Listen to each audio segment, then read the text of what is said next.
Hello and welcome to the Meeting Your Soul podcast. I'm Farah, your host, and today's episode is all about Scorpio season. If you know me, you know I love astrology more than most things in life, and I would very much encourage you to be able to explore where Scorpio is within your natal chart. And I think sometimes people like tune out, they're like astrology, blah, blah, blah. Bitch, you better look into this. And this is not an aggressive way, but seriously, I would say that if you if you don't know anything about astrology, look up your natal chart, go to cafeastrology.com, pull up your chart, and it's your birth chart. So it is very unique to you. It's very specific to the point in time in which you were born in the place on this earth. And it has to be specific for time too. And that's going to give you your big three, where all of your planets are, where all of your houses are, and the planets that are in your houses. And it will truly give you insight into your personality, into what you're meant to be here on this earth for, and also bigger purpose to be able to give you insight in areas of growth, your personality, who you mesh well with, and just really a deeper awareness of who you are in the holistic sense. And that's why I love astrology. I think that some people underestimate the influence that it has. If the moon is controlling the entire tides of our entire earth, then it's probably having an effect on us, who is also 80% water, and then all of the other planets around it. So just taking note of that, astronomy has been studied for thousands of years. Astrology has been around for thousands of years. Vedic astrology is very much enforced within the Indian culture and is literally generated for every child that's born, and is to give insight into the rest of their lives, which is very slightly different than Western astrology. And you might even be a different sign in Vedic astrology. But nonetheless, it can give you a piece of information that you might not know before. And if you learn one thing from it, better than nothing. And as we move into Scorpio season, we're also in a solar eclipse. We're switching to a lunar eclipse by the end of this week with a full moon. There's just a lot going on. And I'm sure even intuitively, you're tapping into that in some way. You're kind of feeling this shift. You feel like a transition of change, of transformation, which is often synced up with Scorpio energy, and can really be able to, it can be quite overwhelming and very deep. And if you can harness that energy and use it for yourself, it can actually give you a one up and hopefully be able to help you grow and evolve as an individual in the way that you're meant to during this season. And so I thought, well, let's talk about Scorpio season. Let's talk about what it's all about. And let me give you a few tips to be able to tackle it over these next couple of weeks, to be able to hopefully be able to direct whatever's coming up, and to hopefully give you just a little bit of foresight into what might be bubbling up to the surface, so that you can use that and also to become more aligned with what you are intended to be doing during this period. And I know quite a few Scorpios. I have a lot of Scorpios in my life. I love all of them dearly. They are passionate, driven, very focused individuals. You can always know a Scorpio. They are very intentional about what they're doing. They tend to be very kind of strategic in how they approach everything. They might be a little mysterious and a little manipulative, very sexual, very sensual. And they're individuals that, when their energy is directed into a positive light and into a positive direction, can really achieve anything that they set their mind to. And once you look up your chart, you can also see if you have that within your big three. When I refer to a big three, that's your sun sign, which most people know, which is based off the day you were born. And then your sun plus your moon, or your moon sign, which is your date that you were born plus the year, and that's specific. So that's the combination. And our moon sign is more of how we approach life, how we approach our emotional world, kind of how we are internally that maybe others don't necessarily see. I'm a Taurus moon. I've talked about this before in the pod. And then your rising sign is the date plus the year plus the exact time and location that you were born. So you need to know all three of those pieces of information in order to bring up your birth chart. But go look up your birth certificate, go find it out. It's worth it. Trust me. You'll be happy you looked into it. And please, if you look up your birth chart after this and your mind is fucking blown, let me know. Thank me later. Trust me. It'll be fun. And if anything, it's kind of like a painful thing to look into. And then if you have any particular areas within Scorpio, I would say delve into that. Just notice what those areas are, what planets it's connected in, what house it is. And that will hopefully be able to show up what might be coming up a little bit more into the surface at this point in time within your life as well. If you're Scorpio and Venus, especially after that lunar or that solar eclipse in Libra, it could be probably bringing up a lot of old past wounds or healing that might be coming up for you, especially within partnerships. Or if you have a Scorpio rising, it might be an invitation to look about how you're showing up within the world, kind of maybe even some trauma that's been around how people perceive you and how you can heal through that during this point in time. Again, it gives you more data to be able to approach life from a more conscious way and just to be able to recognize what you might already be feeling, and then to give a little bit of, honestly, logic to it to be able to help you use that, harness it in order to grow. And that's why I love astrology. So now that I've given you a little overview, so Scorpios is connected with the element of water. That's why it has depth. It is more intuitive. It's more magical, mystical, also associated with Halloween. You think of this time in general, can be connected more with the underworld or just kind of the underbelly of our emotions and our consciousness, the unconscious.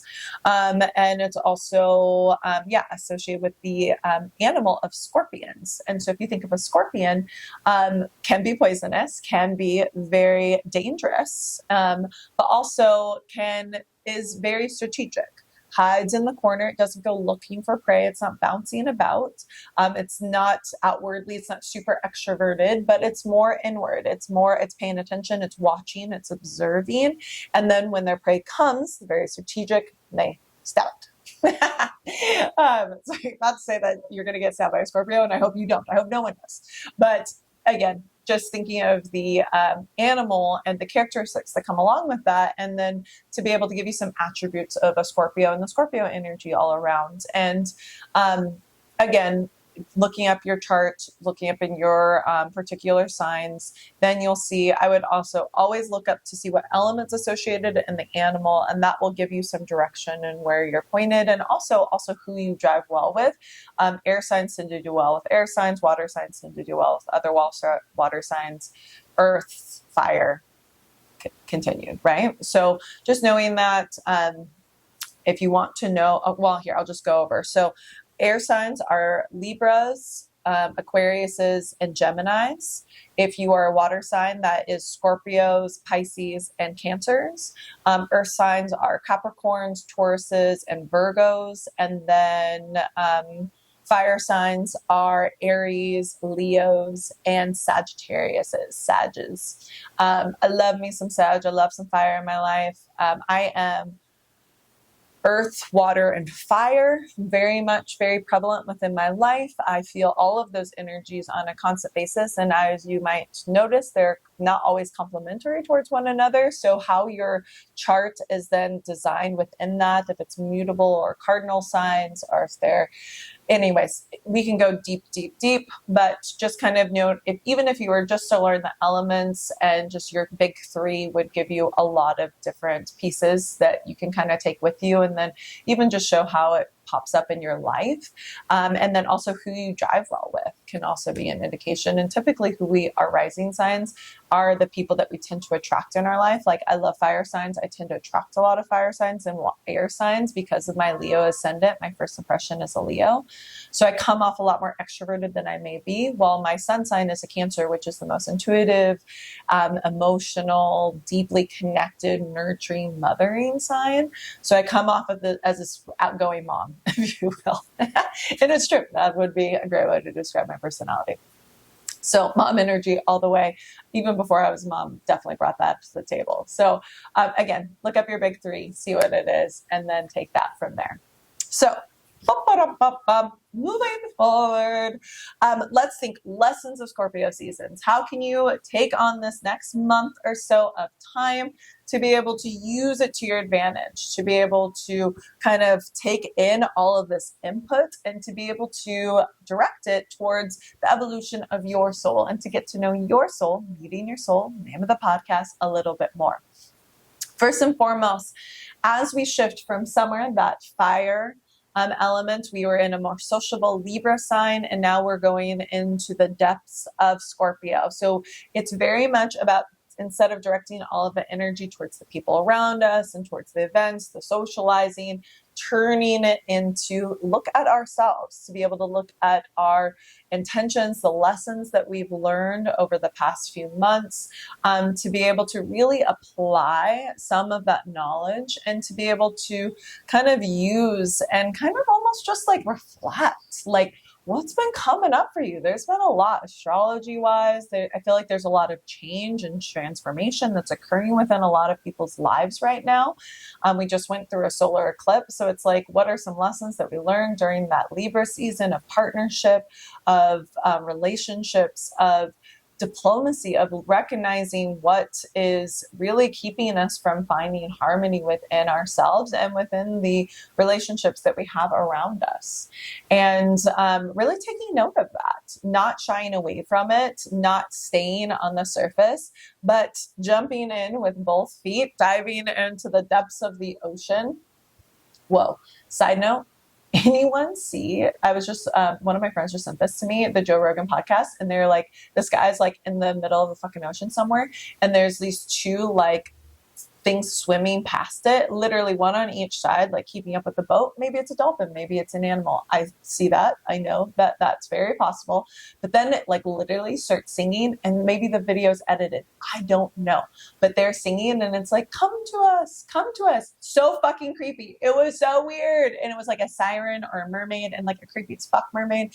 Anyways, that's what I feel like is going on right now. Just applying that. I don't know why, but that really rang true for me. If you haven't seen it, look it up.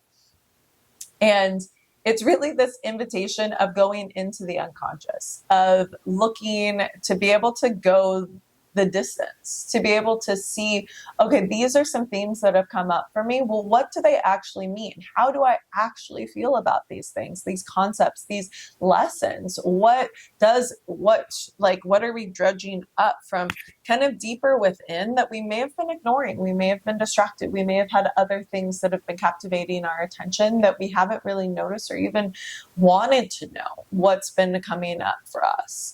And this is the time to be able to go deeper, to be able to pay attention to it, to maybe journal, to maybe meditate, to be able to sit with the feelings, the emotions that are bubbling up, to really kind of not shy away from the mystical, from the things that we don't fully understand, and to go a step further, to be able to explore it with an open heart and an open mind. And if you are going into these depths, just recognizing and honoring yourself, having your own practices to be able to anchor you during them, growing your roots, being able to incorporate practices that help you gain a deeper connection to yourself with a capital S. If that's meditation, if that's, some yoga nidra, if it's yin yoga, slowing things down a little bit. Maybe it's spending more time inside, reading, being able to just look at your life from a really objective point of view and really reflect on, what are you passionate about? What's most important to you? And how can you actually be more intentional about how you spend your time so that that can be where you are truly evolving, where you're expanding. And that's the invitation that we have to at this time, to go inward, to reflect, and just like that scorpion, to be able to observe, to sit back, to watch, to see what comes up, who are the people that we want to spend time with, what are the relationships that we want to continue to cultivate, who's the most important to you, who's showing up for you, and how are you showing up for them. And also just this idea of what do you really want to create within your life? What are your passions? Where is your attention being led? And where are those intuitive pulls and pings directing you to? And then the second lesson is, how can we be strategic in the approach towards those things? Right? So again, the Scorpion energy, finding the strategy, being intentional about how you move forward. This is not the time for impulsive decisions. This is not the time to just jump into action. This is the time to step back, to be able to see, to be able to organize your thoughts and feelings, to be able to understand them, and to use that input in order to create a plan of how you want to move forward. Okay. And so then as you kind of are a little more calculated in your approach, then we can allow whatever's to unfold to come from a more kind of conscious way, from a more intuitive path, to let our emotions and our deeper desires to be able to be the leading force here, instead of what might be a little fickle or just on a whim, or what might just naturally pull us in direction of it, like floating around kind of in that more like Libra, like airy energy. We're going in, we're shifting from that, and we're going into more of that mysterious realm that is within us. And that's that Scorpio energy through and through. So going in, reflecting, self-led reflection, journaling, asking yourself, what is your passions? What's most important to you? Who's most important to you?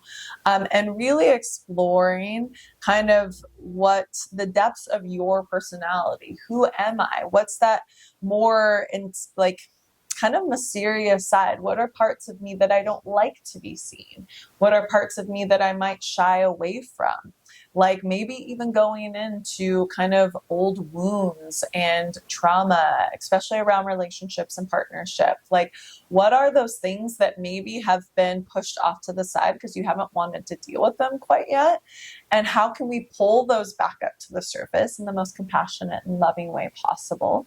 But still, again, bringing them back up, feeling them, writing about them.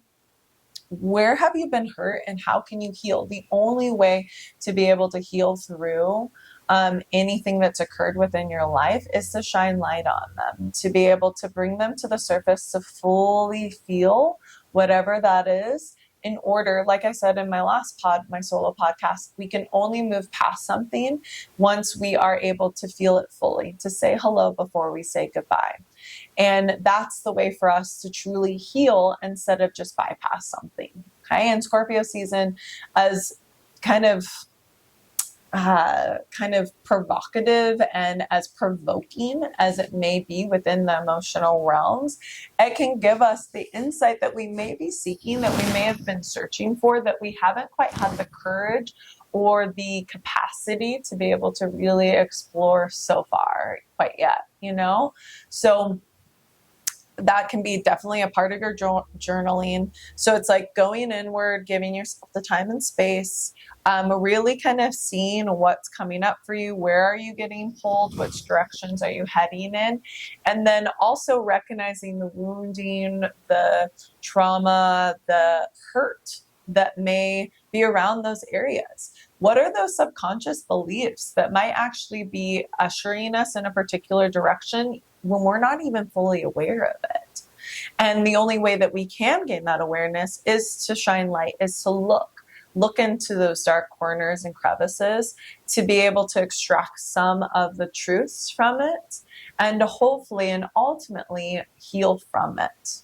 Okay. And so then once we're able to heal into it, then we embrace our darkness. We embrace that shadowy side of ourselves and we incorporate it and we talk about the things. Once we understand how we feel about it, then bringing those into our relationships, into our conversations, and to be able to be really honest about where you're at. And that honesty can only occur when you actually truly know how you feel about a particular topic or conversation or relationship, or, what have you been shying away from that now, after taking time to really see and look deeper at, that you're able to have that difficult conversation, or that, to be able to just like show up fully and more authentically for that partner, for that relationship, because you now understand yourself on a deeper level and you're no longer hiding from what you kind of already knew was there, because you've brought it to the surface now. We've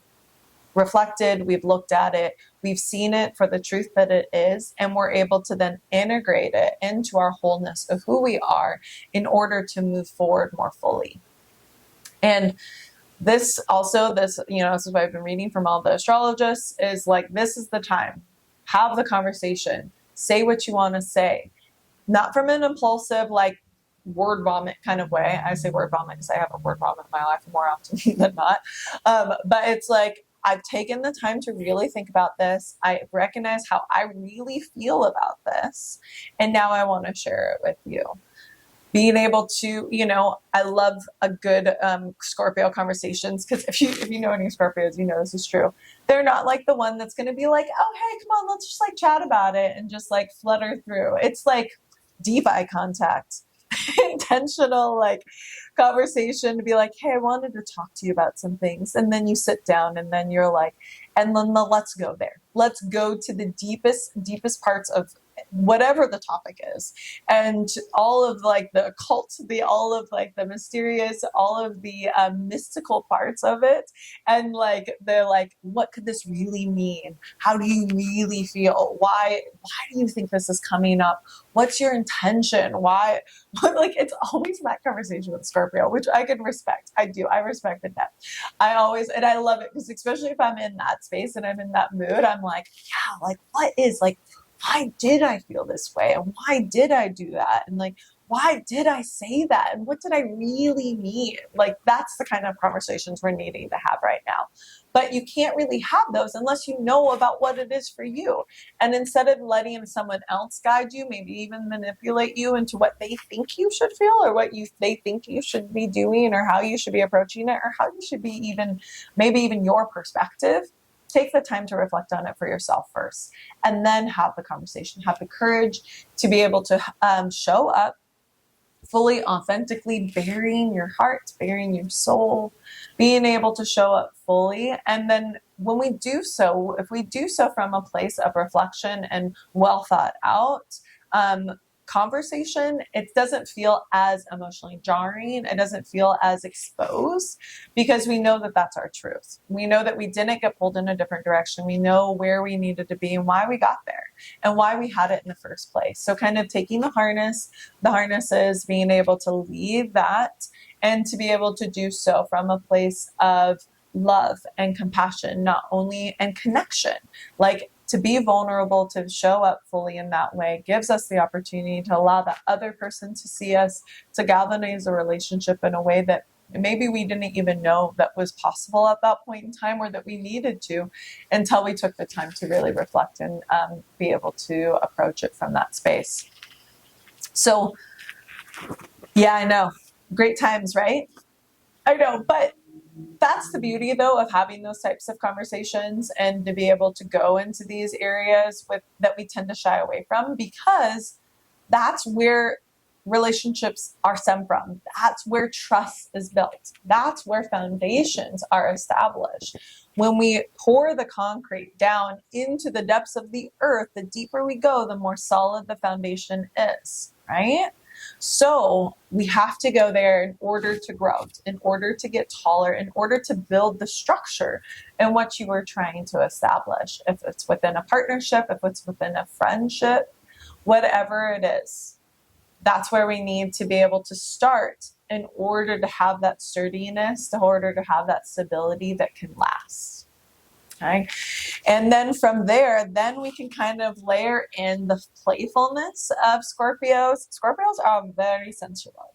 They are the people that stare deep into your eyes as they lean in for the kiss, as they make love in this passionate, like you feel like your heart's being extracted from your body kind of way. That's that Scorpio energy. And if you've hooked up with a Scorpio, I don't think I have. Sorry. I had to have a moment of reflection. I was like, have I hooked up with Scorpio? I don't think I have. I have a lot of Scorpio friends, but I don't think I've ever had a Scorpio partner. Not bad. But just so you know, that's it. And if you've been there, you know what it is. And I know I got my Scorpio girlfriends, and I know that they are not no average lover. And I'll tell you that much right now. So I know what that depth is. And that's that kind of energy that we want to play around with at this time. But not from a wounded place, not from a feeling of external validation, but embodying our own sensuality in order for it to be expressed in the fullness of who we are, to be able to maybe show a little bit of cleavage, to be able to honor your more feminine nature, to be able to kind of find that grace, that Aphrodite energy, that beauty, that kind of sexuality, but not from this like frivolous standpoint, but from that mysterious kind of alluring side to you, right? And it might be fun, it might be playful. Take what you want, leave what you don't.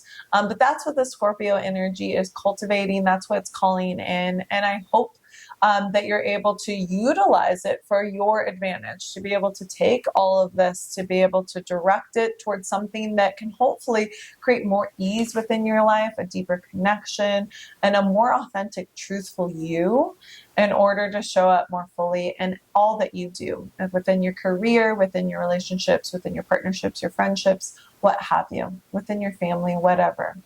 Okay. Thank you so much for being here.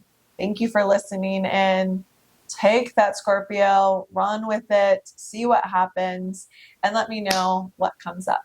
Mwah! I love you. Talk to you soon. Bye.